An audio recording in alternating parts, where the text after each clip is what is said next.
नमस्कार दोस्तों, हमारे YouTube चैनल एन के सर विद्यापीठ पर आपका स्वागत है। देखिए, हम पढ़ रहे हैं 12th क्लास की फिजिक्स का पहला चैप्टर विद्युत आवेश एवं क्षेत्र। देखिए, इसके बारे में हमने क्या क्या पढ़ लिया। एक तो हमने इसमें कूलाम का नियम पढ़ लिया। कूलाम के नियम के बाद हमने पढ़ा था विद्युत क्षेत्र तथा विद्युत क्षेत्र की तीव्रता। उसके बाद में हमने पढ़ा था आवेश कि आवेश क्या होता है। उसके बाद में हमने पढ़ा था आवेश कितने प्रकार के होते हैं, आवेश के क्या पढ़े थे हमने प्रकार। उसके बाद में हमने देखा था कि आवेश के आधार पर पदार्थों का वर्गीकरण क्या पढ़ा था हमने। आवेश के आधार पर पदार्थ का वर्गीकरण कि हमारे आवेश के आधार पर पदार्थ कितने प्रकार के होते हैं। उसके बाद आज हम पढ़ने जा रहे हैं आवेश के गुण। हमारा आज का टॉपिक क्या हो जाएगा, आवेश के गुण। इसके बाद हमने आवेश की और भी बातें पढ़ी थी, जैसे आवेश का मात्रक क्या होता है। आवेश की मात्रा के बाद में हमने देखा था आवेश की क्या विमा क्या होती है।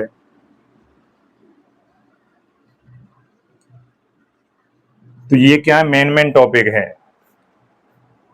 इन टॉपिकों में से 1 2 3 नंबर में जो क्वेश्चन आते हैं वो हमारे आ जाते हैं। इसके बाद मोस्ट इम्पोर्टेंट जो टॉपिक हैं हमारे 2 1 दिन में, जैसे कौन कौन से मोस्ट हो जाती हैं। देखिए, वो तो द्विध्रुव आएगा हमारा, एक द्विध्रुव जो टॉपिक है उसके अकॉर्डिंग द्विध्रुव की स्थिति के कारण हम अक्षीय तथा एक निरक्षीय स्थिति पर क्या देखते हैं, विद्युत क्षेत्र की तीव्रता। वो काफी मोस्ट टॉपिक हो जाते हैं हमारे, हमेशा 4 या 5 नंबर में पूछते रहता है। उसको बाद में देखेंगे, लेकिन आज हमारा जो टॉपिक है वो क्या है, आवेश के गुण। कि आवेश में कौन कौन से गुण पाए जाते हैं। आवेश में गुण के आधार पर ही एक न्यूमेरिकल्स आ जाता है हमारा, उससे हम पीछे देखेंगे। पहले हम देखते हैं आवेश के गुण। आवेश में कौन कौन से गुण पाए जाते हैं। तो आवेश में गुणों की बात की जाए तो आवेश में 2 3 गुण हैं, उनके बारे में हम पढ़ेंगे। जैसे इसका जो फर्स्ट गुण मान के चले हम, क्या मान लें, योज्यता का सिद्धांत। क्या मान लें, योज्यता का सिद्धांत। देखिए, इसके नाम से ही सिद्ध होता है, हमें नाम से ही पता पड़ रहा है कि योज्यता माने योग। योज्यता में क्या हो जाएगा, योग। यानी कि योग का मतलब क्या है, हम जानते हैं कि प्रत्येक जो वस्तु होती है हमारी, वो छोटे छोटे टुकड़ों या अल्पांशों से मिलकर बनी होती है, तथा जो प्रत्येक अल्पांश है उसका क्या होता है, अपना खुद का आवेश होता है। तो योज्यता का सिद्धांत क्या होता है, प्रत्येक वस्तु जो होती है हमारी छोटे छोटे अल्पांशों से बनी होती है, तथा प्रत्येक अल्पांश पर क्या होता है, अपना आवेश होता है। तो योज्यता का सिद्धांत कहता है इस वस्तु का जो संपूर्ण जो आवेश है उनके योग के कैसा होगा, बराबर होगा। कैसा होगा, योग के बराबर। देखिए, इसमें क्या लिखेंगे, प्रत्येक वस्तु, योज्यता के सिद्धांत में हम मान के चलेंगे प्रत्येक वस्तु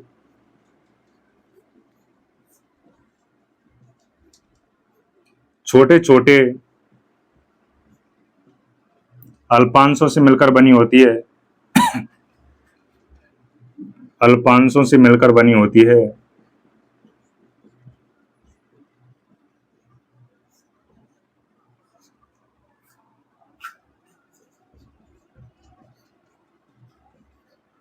तथा प्रत्येक अल्पांश पर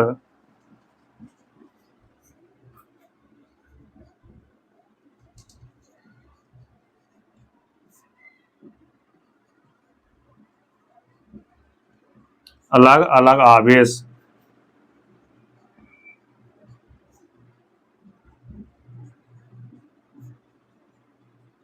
पाया जाता है।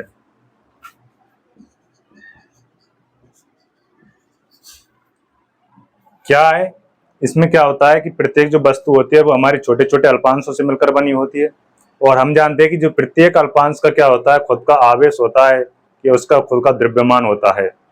तो उसके प्रत्येक अल्पांश के पर क्या पाया जाता है, अलग अलग आवेश पाया जाता है। तथा योज्यता का सिद्धांत क्या कहता है, अतः जो संपूर्ण वस्तु का द्रव्य, अतः जो संपूर्ण द्रव्य वस्तु का जो आवेश है, अतः योज्यता के सिद्धांत से, योज्यता के सिद्धांत से संपूर्ण वस्तु का जो आवेश है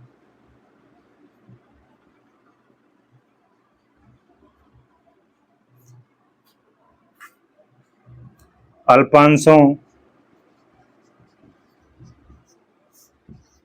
कि आवेश के कैसा हो जाता है, अल्पांशों के आवेश के योग के बराबर होता है।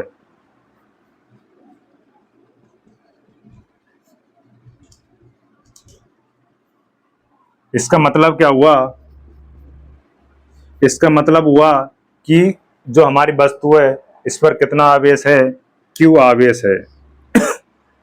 मान के चले हमारी कोई वस्तु है, उस पर कुल आवेश कितना है, क्यू, तो वो क्यू किसके बराबर होगा, Q1 plus Q2 plus Q3 dot dot dot Qn। इसका मतलब क्या है, हमारे पास कोई क्या है वस्तु, वो छोटे छोटे अल्पांशों से मिलकर बनी होती है। उन अल्पांशों पर अलग अलग क्या होता है, आवेश सेम भी हो सकता है, कोई पता नहीं हमें।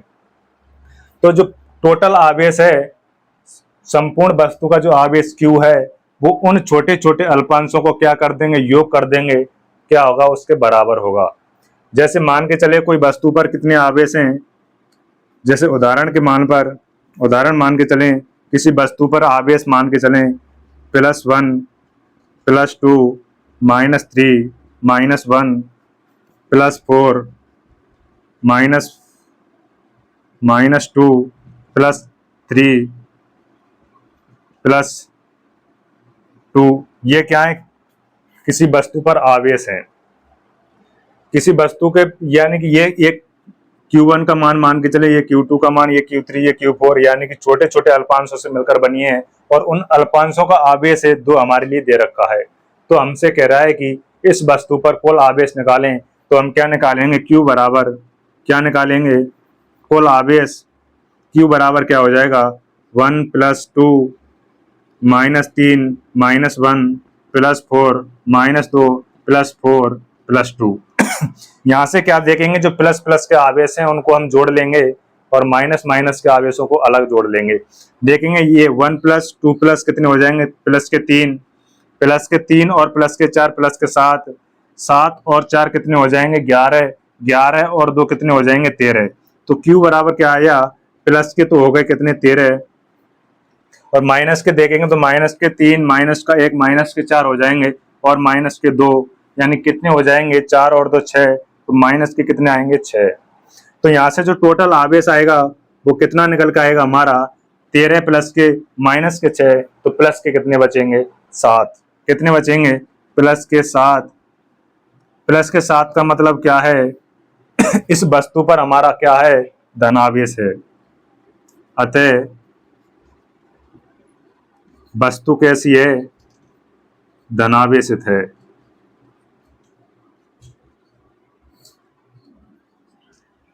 एक गुण पढ़ा हमने, यानी कि आवेश के गुणों में फर्स्ट गुण था योज्यता का सिद्धांत। योज्यता का सिद्धांत पढ़ा हमने, उसमें देखा कि योज्यता का सिद्धांत क्या होता है, कि प्रत्येक वस्तु कैसी होती है, छोटे छोटे अल्पांशों से मिलकर बनी होती है, और प्रत्येक अल्पांश पर क्या होता है, अपना खुद का आवेश या अलग अलग आवेश होता है। तो संपूर्ण वस्तु का यदि आवेश निकालेंगे तो किस प्रकार निकालेंगे, Q बराबर Q1 + Q2 + Q3 dot dot dot Qn। n का मतलब है कोई वस्तु हमारी कितने आवेशों से बनी है, ये हमारी जो वस्तु है ऐसे ऐसे n आवेशों से बनी है। कितने आवेशों से बनी है, n आवेशों से। कहने का मतलब है इसे हम Q1 माने, इसे Q2 माने, इसे Q3 माने, इसे Q4 माने, इसे क्या माने, Q5 माने। ऐसे ऐसे कितने आवेश हैं हमारे, Qn आवेश हैं। कितने आवेश हैं, Qn। तो इस वस्तु का, संपूर्ण वस्तु का जो वो आवेश होगा हमारा, Q बराबर कितना हो जाएगा, Q1 + Q2 + Q3 dot dot dot Qn। इसे हमने एक उदाहरण से समझा। माना कोई वस्तु, उस पर आवेश की संख्या है ये, जिन पर प्रत्येक का क्या है, अलग अलग आवेश, उनको जोड़ के देखा तो +7 आया। अतः हम कैसे कह देंगे वस्तु कैसी हमारे धनावेशित है। यदि यहाँ पर माइनस आता तो हम कहते वस्तु कैसी हमारी ऋण आवेश है। तो पहला जो गुण है हमने इसे उतारिए आज, उसके बाद इसका दूसरा गुण देखेंगे। दूसरा गुण क्या है, आवेश के गुणों में पहला गुण पढ़ लिया, अब देखते हैं इसका दूसरा गुण। दूसरा गुण कहता है, इसका दूसरा गुण क्या है, आवेश संरक्षण का सिद्धांत। आवेश संरक्षण का सिद्धांत। देखिए इसका मतलब क्या है, आवेश संरक्षण का जो सिद्धांत है, इसका मतलब है कि कोई वस्तु है उस पर जो आवेश है उसको नष्ट नहीं किया जा सकता। मान के चले किसी वस्तु पर प्लस आवेश है तो क्या नहीं कर सकते हम, किसी वस्तु का जो आवेश है यानी कि आवेश को हम क्या नहीं कर सकते, नष्ट नहीं कर सकते। उसका केवल ही केवल क्या संभव है, उसका रूपांतरण ही, यानी कि उसकी क्या संभव है, उसकी रूपांतरण ही हो सकता है। यानी कि प्लस है तो माइनस, माइनस है तो प्लस, ऐसे रूप परिवर्तन या उदासीन, ऐसे दो तीन क्या है इनके रूप परिवर्तन हो सकते हैं। आवेश का ना तो नष्ट कर सकते हैं, ना ही क्या कर सकते हैं हम इसे उत्पन्न कर सकते। इसका केवल क्या संभव है, रूपांतरण ही संभव है। देखिए इसमें क्या कहता है ये आवेश संरक्षण का सिद्धांत। आवेश संरक्षण का सिद्धांत कहता है कि आवेश को ना तो उत्पन्न किया जा सकता है, ना ही क्या किया जा सकता है, नष्ट। क्या कहता है, आवेश को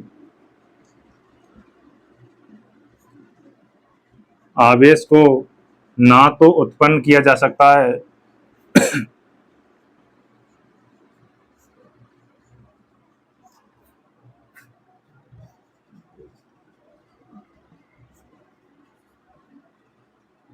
और ना ही क्या किया जा सकता है, नष्ट।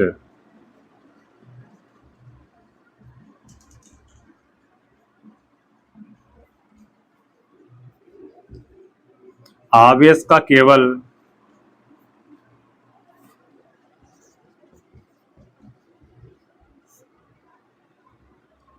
क्या किया जा सकता है, रूप परिवर्तन किया जा सकता है, रूप परिवर्तित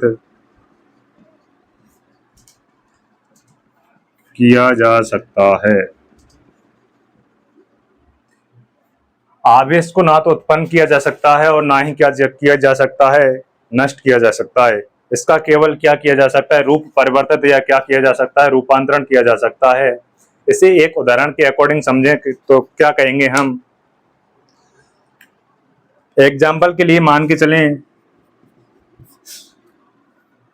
आप तत्वों को जानते हैं, उसमें एक हमने लिया बोरॉन, क्या दिया, B+ मतलब बोरॉन, और एक होता है अल्फा बीटा गामा, तो हमने क्या माना, एक बीटा है।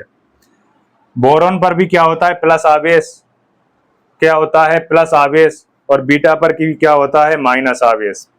बीटा हमारा कैसा होता है, नेगेटिव। यदि इनकी रिएक्शन कराएंगे हम, आपने केमिस्ट्री में तो रिएक्शन पढ़ी होंगी, हम एक तरफ तो क्या लेके चले, ये तो क्या है हमारा बोरॉन, और ये क्या है हमारा बीटा। अल्फा बीटा गामा पढ़े होंगे आपने। तो बीटा पर कितना आवेश होता है, -1। तो इन दोनों की क्या कराएं हम, रिएक्शन कराएं तो हमें एक पदार्थ मिलता है। ये क्या है, हमें एक पदार्थ मिलेगा, वो क्या होगा, 2 गामा। क्या निकलेगा, 2 गामा। ये क्या है हमारा गामा। जो गामा होता है इस पर क्या था हमारा प्लस आवेश, बीटा पर क्या था, नेगेटिव आवेश, और जो हमारा गामा निकला ये कैसा होता है, हमारा उदासीन। इसको मान के चले ये क्या है, इस पर है प्लस आवेश, और ये क्या है हमारा उदासीन। इसके साथ में इनकी रिएक्शन कराते हैं तो बीटा की हम बोरॉन से, बीटा की बोरॉन से क्या कराएं क्रिया, तो हमें 2 कण किसके मिलते हैं, गामा के। गामा के कितने कण मिले, 2, और प्लस में क्या ही ऊर्जा निकली, कितनी निकली, 1.02 क्या निकली हमारी ऊर्जा,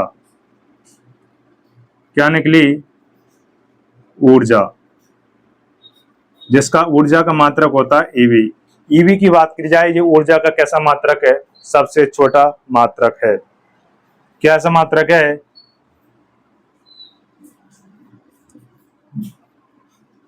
यानी कि जो ऊर्जा निकलती है हमारी वो कितनी निकलती है, 1.02 ऊर्जा, जिसका जो मात्रक होता है मेगा इलेक्ट्रॉन वोल्ट। वैसे ऊर्जा का मात्रक सिंपल मात्रक होता है जूल होता है, लेकिन छोटे मात्रक की बात की जाए तो इलेक्ट्रॉन वोल्ट होता है, और जो 1.02 ऊर्जा निकलती है वो मेगा इलेक्ट्रॉन वोल्ट निकलती है। ठीक है ना। तो यहाँ से हमने क्या देखा कि बोरॉन की क्रिया बीटा से कराते हैं, तो हमने देखा जो आवेश था हमारा, इधर प्लस आवेश और माइनस आवेश से क्रिया कराते हैं तो एक अन्य आवेश यानी कि उदासीन परमाणु निकल के आया हमारे पास, और क्या निकली हमारी ऊर्जा। तो इससे हम कह सकते हैं कि आवेश को ना तो उत्पन्न किया जा सकता है और ना ही नष्ट किया जा सकता है। प्लस माइनस से ये क्या हो गया, उदासीन, इसका क्या हो गया, रूपांतरण हो गया, यानी कि क्या हो गया, इसका रूप चेंज हो गया, खाली इसका क्या किया जा सकता है, रूपांतरण ही किया जा सकता है। इसके बाद में हम अगला देखेंगे कि हमारा जो लास्ट गुणधर्म है वो कौन सा हो जाएगा। देखिए, हमने आवेश के कितने गुण पढ़ लिए, 2 गुण। अब तीसरा गुण देखते हैं। तीसरा गुण है इसका आवेश कैसा होता है, हमारा क्वांटीकरण कैसा होता है, आवेश कैसा होता है, क्वांटीकरण। तो इसका तीसरा गुण हो जाएगा आवेश के क्वांटीकरण का सिद्धांत।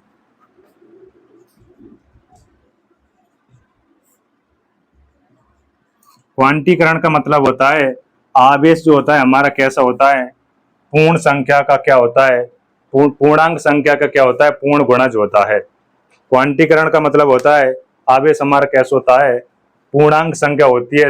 इसका कहने का मतलब क्या है, आवेश जो हमारा है कभी भी कैसा नहीं होगा, भिन्न के रूप में नहीं होगा। किसके रूप में नहीं होगा, भिन्न के रूप में नहीं होगा, और ना ही किसके रूप में होगा, दशमलव के रूप में होगा। जो हमारा आवेश होगा वो कैसा होगा, एक पूर्ण संख्या होगी। कैसी संख्या होगी, पूर्ण संख्या। तो क्वांटीकरण का सिद्धांत कैसा क्या कहता है, किसी वस्तु पर आवेश की मात्रा पूर्णांक संख्या का क्या होती है, पूर्ण गुणज होती है। इसके अकॉर्डिंग क्या लिखेंगे हम, किसी वस्तु पर आवेश की मात्रा, किसी वस्तु पर आवेश की जो मात्रा है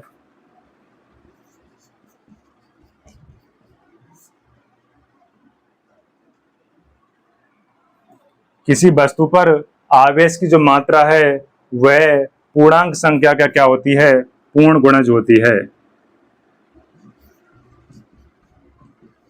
पूर्णांक संख्या की पूर्ण गुणज होती है।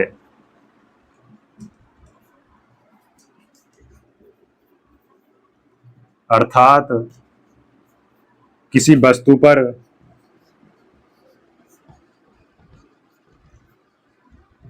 जो हमारा आवेश है वह कैसा होता है, क्वांटीकृत होता है। किसी वस्तु पर हमारा जो आवेश है वो कैसा होता है, क्वांटीकृत होता है।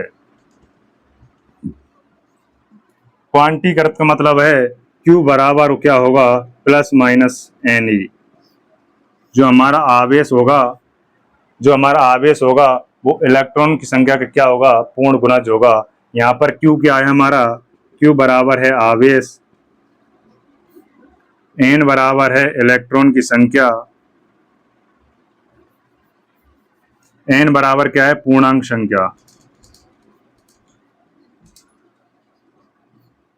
और E बराबर क्या है, इलेक्ट्रॉन पर आवेश, या क्या है, इलेक्ट्रॉन पर आवेश। तो क्वांटीकरण का सिद्धांत क्या कहता है, किसी वस्तु पर आवेश की जो मात्रा है वह पूर्णांक संख्या का क्या होती है, पूर्ण गुणज होती है। अर्थात जो किसी वस्तु पर आवेश है हमारा भिन्न या दशमलव के रूप में ना होकर कैसा होता है, पूर्ण संख्या का या पूर्णांक संख्या का पूर्ण गुणज होता है। जिससे हम कह सकते हैं कि Q बराबर क्या होता है, N प्लस माइनस NE। क्या होगा, प्लस माइनस NE। देखिए इसमें एक उदाहरण देते हैं। इस सूत्र की सहायता से कुछ न्यूमेरिकल्स भी पूछ लेता है। Q बराबर NE के अकॉर्डिंग क्या पूछ लेता है, वो न्यूमेरिकल आपसे कहेगा कि एक कूलम आवेश में किसकी मात्रा बताएं, इलेक्ट्रॉन की मात्रा बताएं, या इलेक्ट्रॉन पर आवेश बताएं तो किस प्रकार निकालेंगे। देखिए हमने क्या पढ़ा था, अभी इलेक्ट्रॉन के गुण पढ़े थे, यानी आवेश के गुण पढ़े थे, जिसमें 3 गुण पढ़े थे हमने। एक था योज्यता का सिद्धांत, दूसरे नंबर का था आवेश संरक्षण का सिद्धांत, और तीसरा था हमारा क्वांटीकरण का सिद्धांत। क्वांटीकरण का सिद्धांत क्या कहता है, क्वांटीकरण का सिद्धांत कहता है Q बराबर प्लस माइनस क्या होता है, NE।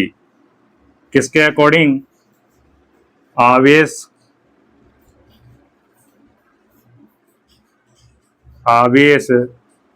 क्वांटीकरण के अकॉर्डिंग।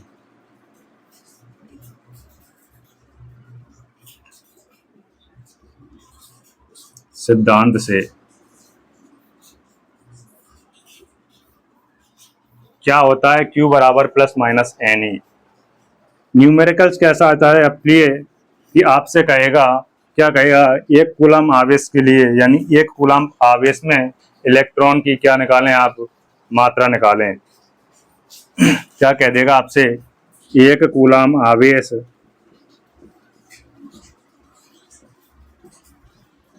इलेक्ट्रॉन की संख्या, इलेक्ट्रॉन को हम ई से व्यक्त करते हैं तो ये क्या है हमारा, इलेक्ट्रॉन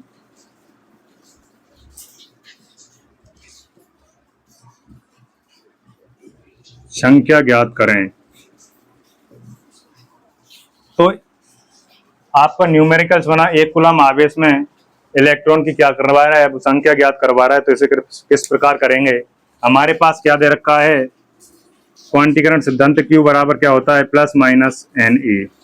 यहां से क्या पूछ रहा है वो, इलेक्ट्रॉन की संख्या, मतलब किसका मान पूछ रहा है, एन का मान पूछ रहा है। किसका, तो एन बराबर क्या हो जाएगा, Q अपॉन क्या हो जाएगा, ई। यहां से यदि हम एन का मान निकालेंगे तो वह क्या हो जाएगा, ई इसके अपॉन में आ जाएगा, तो एन का मान होगा Q अपॉन ई। यहाँ पर आवेश कितना दे रखा है, आवेश दे रखा है आपका एक कूलम, तो Q का मान कितना हो जाएगा, Q का कितना हो जाएगा, एक कूलम अपॉन इलेक्ट्रॉन पर आवेश कितना होता है, इलेक्ट्रॉन पर आवेश होता है हमारा, आपने पढ़ा होगा 1.6 इंटू 10 टू पावर कितनी होती है, -19 कूलम। इलेक्ट्रॉन पर आवेश कितना होता है, 1.6 इंटू 10 टू की पावर माइनस कितना होता है, -19 कूलम। कूलम से कूलम कट जाएगा आपका, कूलम से क्या कट जाएगा, कूलम। तो इस 10 की घात -19 को ऊपर लेके जाएंगे तो क्या हो जाएगा, 1 इंटू 10 टू की पावर 19 अपॉन में क्या बनेगा, 1.6। इस 10 की घात -19 को ऊपर लेके गए तो ये क्या हो गया अपन का, 10 की घात 19 प्लस में हो जाएगा। अब देखेंगे एक में किसका भाग नहीं जाता, 1.6 का भाग नहीं जाता, तो पॉइंट को हटाएंगे, पॉइंट को हटाएंगे तो ऊपर क्या लगा लेंगे, 0। इस पॉइंट के हटा के क्या लगा लेंगे, 0। तो क्या हो जाएगा, 10 इंटू 10 टू पावर 19 अपॉन में क्या बचेगा, 16। कितना बचेगा, 16। अब 16 का भी किसमें भाग नहीं जा रहा, 10 में। तो क्या करेंगे, इसकी एक घात को कम करेंगे और क्या बढ़ा लेंगे, 0। क्योंकि हम जानते हैं जैसे 100 को यदि हम 10 की घात के रूप में लिखें तो क्या लिखेंगे, 10 की घात 3। यदि हम इसे 10 की घात 2 लिखेंगे तो इंटू में क्या आएगा, 10, तभी तो 10 की घात 3 होगा ये। तो इसी प्रकार क्या करेंगे, यहाँ पर 19 है तो एक 0 यहाँ बढ़ाएंगे और घात को कितना, एक कम कर लेंगे। तो n बराबर क्या निकल के आएगा, 100 इंटू 10 टू पावर कितनी हो जाएगी हमारी, 18। एक घात कम करी और एक क्या बढ़ा लिया हमने, 0। और अपॉन में क्या है, 16। अब 16 का किस में भाग देंगे, 100 में। 16 का किस में भाग देंगे, 100 में। तो 16 छिक्की कितने होते हैं, 16 छिक्की होते हैं 96। 16 छिक्की 96, कितने बचेंगे, 4। 4 में भाग नहीं जाएगा तो क्या लगा लेंगे, पॉइंट लगा लेंगे और 0 बढ़ा देंगे, कितना हो जाएगा, 40। फिर 16 का किस में भाग देंगे, 40 में। तो 16 दूना 32, कितने हो जाएंगे, 16 दूना 32, कितने बचेंगे, 8। कितने बचेंगे, 8। पॉइंट लगी रहा है, 0 बढ़ा लेंगे 16 का। अब 80 में देखेंगे तो 16 पंजे 80 और इंटू में क्या है अपन का, 10 की घात 18। कितना है, 10 की घात 18। तो यहां से जो n का मान आया, तो यहां से n यानी कि n का मान कितना आया, 6.25 इंटू 10 टू पावर 18। कितना आया, 6.25 इंटू 10 टू पावर 18। कहने का मतलब है एक कूलम आवेश में इलेक्ट्रॉन की यदि संख्या पूछे तो कितनी निकल के आएगी, n बराबर 6.25 इंटू 10 टू पावर 18। ये क्या है, एक कूलम आवेश में इलेक्ट्रॉन की संख्या। तो आज हमने क्या देखे, आवेश के गुण, आवेश के गुण पढ़ लिए। उसके बाद हम देखते हैं तो देखिए अभी हमने क्या पढ़ा था, आवेश के गुण। आवेश के गुण में के बाद जो आपका टॉपिक आता है कि आवेशन के प्रकार। आवेशन के प्रकार में आपका जो फर्स्ट पॉइंट है यानी फर्स्ट प्रिपेयर कौन सा हो जाएगा, संपर्क द्वारा आवेशन। इसका मतलब क्या है कि एक हमारी कोई आवेशित वस्तु है, मतलब क्या है, कोई एक हमारी कैसी वस्तु है, आवेशित। इस आवेशित वस्तु के संपर्क में यदि कोई हम क्या रखें, इस आवेशित वस्तु के संपर्क में यदि कोई हम क्या रखें, दूसरी अनावेशित वस्तु रखें जिस पर कोई भी प्रकार का आवेश नहीं है। हमने कोई वस्तु रखी आवेशित यानी प्लस आवेश वाली, और उसके संपर्क में एक हमने ऐसी उदासीन वस्तु रखी जिस पर क्या नहीं है, कोई आवेश नहीं है। तो कुछ संपर्क में रखने के बाद हम क्या देखते हैं कि जो दूसरी वस्तु है हमारी, जो हमारी दूसरी वस्तु है वो भी क्या हो जाती है, समान प्रकार से आवेशित हो जाती है। कैसी हो जाती है, समान प्रकार से आवेशित हो जाती है। देखिए इसे उदाहरण के तौर पर देखते हैं। हमारे पास क्या है, एक लोहे की छड़ है, क्या मान के चलें, लोहे की छड़ मान के चले, ये क्या है, हमारी लोहे की छड़ है। अब इसके नीचे हम क्या लगा देते हैं, आग लगा देते हैं।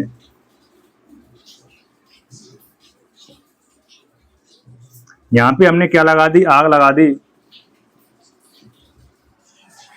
तो लोहे की छड़ थी हमने हमारे पास, उसकी एक सिरे के नीचे हमने क्या लगा दी, आग लगा दी। तो हम क्या देखते हैं कि हमारा ये वाला सिरा है गर्म होना प्रारंभ हो जाता है। क्या हो जाता है, धीरे धीरे गर्म होना प्रारंभ हो जाता है। अब इधर से गर्म हो रहा होना प्रारंभ हो गया तो क्या होगा, जो हमारा आवेश का प्रवाह है वो किधर से, उच्च से निम्न की ओर आएगा। कहने का मतलब है इधर हम क्या लगा रहे हैं, आग, तो इधर क्या दे रहे हैं, हम इसको आवेश दे रहे हैं, जिससे हमारा जो दूसरा भाग है उधर भी थोड़ी थोड़ी क्या होती है, गर्माहट, या हमें क्या महसूस होती है, गर्माई महसूस होती है। ये किसके द्वारा होता है, संपर्क द्वारा आवेशन के। तो इसी प्रकार एक वस्तु ली हमने, उस पर क्या है, प्लस आवेश है, इसके संपर्क में हमने क्या रखी, एक अनावेशित वस्तु रखी। तो हम देखते हैं कुछ समय बाद कि जो अनावेशित वस्तु थी उस पर भी क्या आ जाता है, समान प्रकार का आवेश आ जाता है। इसी को क्या कहते हैं हम, संपर्क द्वारा आवेशन। क्या कहते हैं, संपर्क द्वारा आवेशन। देखिए इसकी यदि डेफिनेशन की बात की जाए तो क्या हो जाएगी,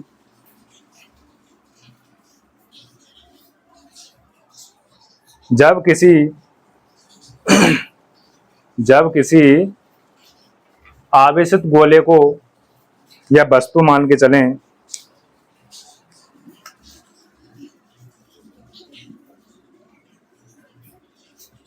जब किसी आवेशित गोले या मान लें वस्तु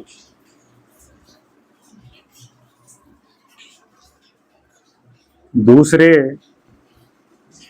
अनावेशित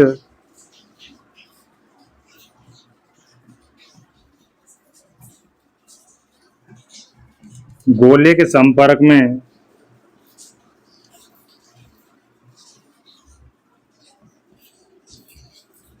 लाते हैं तो अनावेशित गोला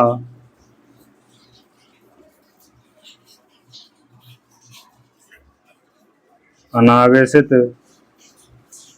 गोले पर क्या आ जाता है, समान प्रकार का आवेश उत्पन्न हो जाता है।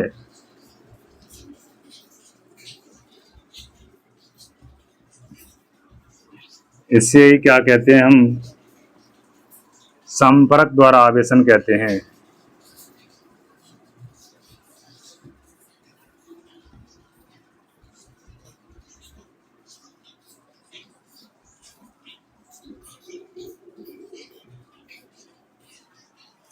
कहने का मतलब है हमारे पास ये क्या है, कोई गोला है, इस पर क्या है, प्लस आवेश, एक समान क्या है, प्लस आवेश। एक हमारा दूसरा गोला है जो कैसा है, अनावेशित। कैसा है, अनावेश, आवेशित। ये कैसा है, अनावेशित। अब इन दोनों गोलों को क्या लाते हैं, हम संपर्क में लाते हैं।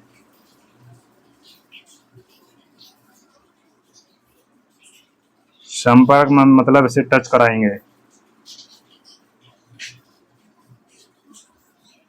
तो क्या देखते हैं हम,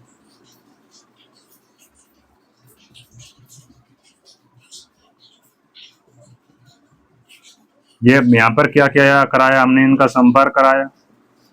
तो हम क्या देखते हैं आगे चल के, जो अनावेशित गोला है उस पर भी क्या हो जाता है, समान प्रकार का आवेश उत्पन्न हो जाता है। क्या हो जाता है, समान प्रकार का आवेश उत्पन्न हो जाता है। ये जो अनावेशित गोला था, संपर्क कराने के बाद में कैसा होता है, आवेशित हो जाता है। तो आवेशन के प्रकार में पहला हमने प्रकार पढ़ा था संपर्क द्वारा आवेशन, और इसका दूसरा प्रकार पढ़ेंगे हम प्रेरण द्वारा आवेशन। क्या पढ़ेंगे, प्रेरण द्वारा आवेशन। प्रेरण द्वारा आवेशन का मतलब क्या है, जब किसी वस्तु को यानी कि जब किसी आवेशित वस्तु को या जब किसी आवेशित वस्तु को बिना अनावेशित वस्तु के संपर्क में लाए बिना ही क्या किया जाए, उस पर विपरीत प्रकार का आवेश उत्पन्न हो जाए, तो क्या कहते हैं, उसे प्रेरण द्वारा आवेशन कहते हैं।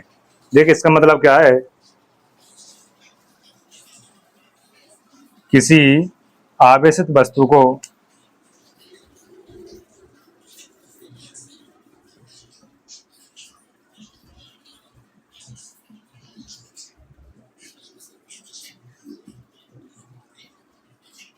किसी अनावेशित वस्तु के संपर्क में लाए बिना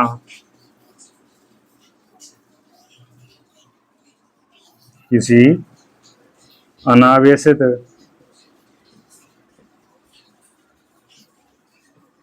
वस्तु के संपर्क में लाए बिना विपरीत प्रकार का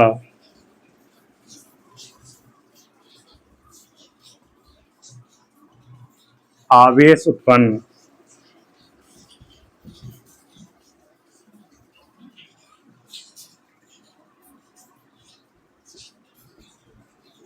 हो जाए, तो इसे हम क्या कहते हैं, प्रेरण द्वारा आवेशन कहते हैं।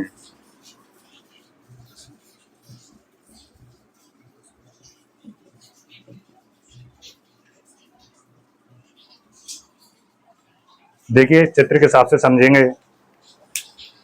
कोई हमारी आवेशित वस्तु है,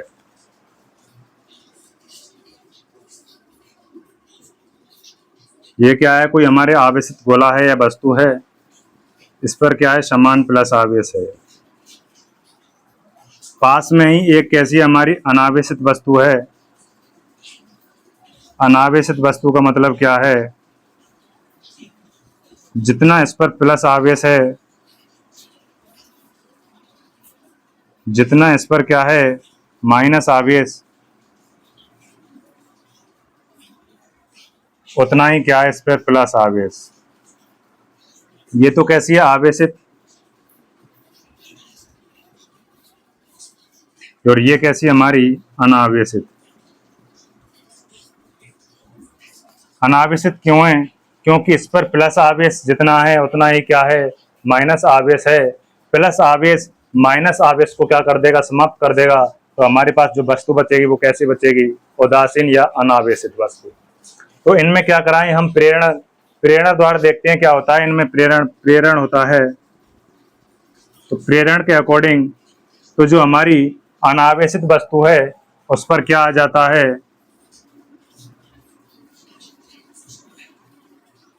ये हमारी धनावेशित है, तो इस पर विपरीत प्रकार का आवेश यानी कि पूरी पर क्या आ जाएगा, ऋणावेश उत्पन्न हो जाता है।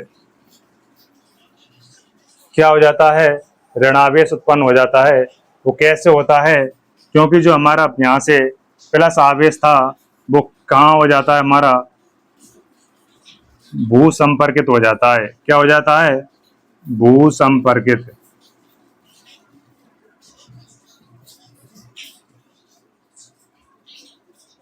भू संपर्कित का मतलब क्या है, जो आवेश हमारा पॉजिटिव था वो कहाँ चले जाता है। मनुष्य कैसा चालक होता है, तो मनुष्य के अकॉर्डिंग वो कहाँ चला जाता है, भूमि के अंदर चला जाता है।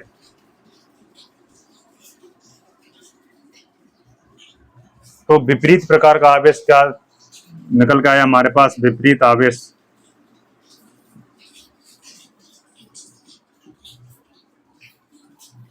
तो ये क्या था हमारा, प्रेरणा द्वारा आवेशन। क्या था, प्रेरणा द्वारा आवेशन। तो आज हमने देखा, क्या देखा, एक तो हमने देखा था आवेश के गुण। आवेश के हमने कितने गुण पढ़े थे, 3 गुण पढ़े थे। योज्यता का सिद्धांत, और दूसरा था हमारा आवेश संरक्षण का सिद्धांत, और तीसरे नंबर का क्या था हमारा, क्वांटीकरण का सिद्धांत। इसके बाद हमने क्या देखा था, आवेशन के प्रकार। ये आवेशन यानी कि आवेश को यदि एक वस्तु से दूसरी वस्तु पर स्थानांतर करना हो तो किस प्रकार करेंगे। तो पहला हमने देखा था संपर्क द्वारा आवेशन, उसके बाद हमने क्या देखा था, प्रेरणा द्वारा आवेशन। तो आज के लिए इतना ही, इससे आगे हम अगली वीडियो में पढ़ेंगे।